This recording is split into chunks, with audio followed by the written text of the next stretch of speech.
ikhaya lokhando olibulalayo ngeke ukusweka mina uyadzakwa njengenza ukuphuza ukusweka kuphela okunye izitini zothenga hey wena kanti bebeyikhandela mina lezo izitini umake ho ekuzoyenza ukuthenga impahla edurayo ukuthenga imoto kuphela iyona ke ivideo ka quality le esuse ukukhuluma inkundla zokuxhumana lokho kulandela ukuba eposte umuzi noma ke indlu ayakhile ekhaya kubo waposta ke nemoto ke ivela lapha egarage abantu ke bathi yeyi wena kanti usikhohlisa nje noma ke uthi ikhaya lokhandwa owalibulalayo kanti uyazi ukuthi ngasese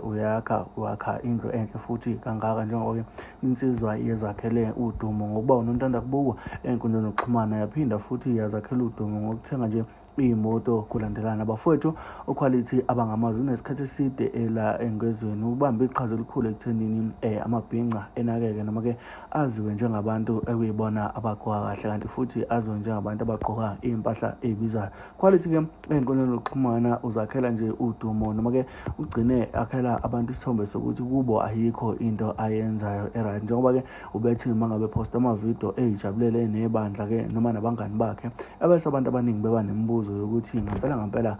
kubo kwenzakalani noma ke uyokwakha nini kubo mangabe ke busy nobumnandi kangaka abantu abaningi baphendulekile emva kokuba ke uquality eposte isithabathaba sendlu ke lapha ke enkundleni zokuxhumana waphinde waposta ke imoto yakhe kanokusho asanda ukuyithenga ivele khona lapha ke endlini le ayakhaya kanti ke muva nje engasho ukuthi indlu yakhe kuke kwakhona abakhe noma ke abantu ababeyosebenza kuyona le ndlu babonga ke iqhaza noma ke babonga ukuqashwa uyena ke uquality wakabiyela okwenze abantu baba neshow ukuthi ke lendlu aposte eduze kwayo imoto nendlu ungokwakhe noma ke kuyizithukuthuku zakhe ngaphandle komusho sikaSamtana sekhaya tell me what you think ngendlela ke uquality ayephethe ngayo enkundleni yokuxhumana na behind the scene mina nawe hlangana phana comment section usho ukuthi ngempela uzizwa kanjani ngesenzo salensizwa yakabiyela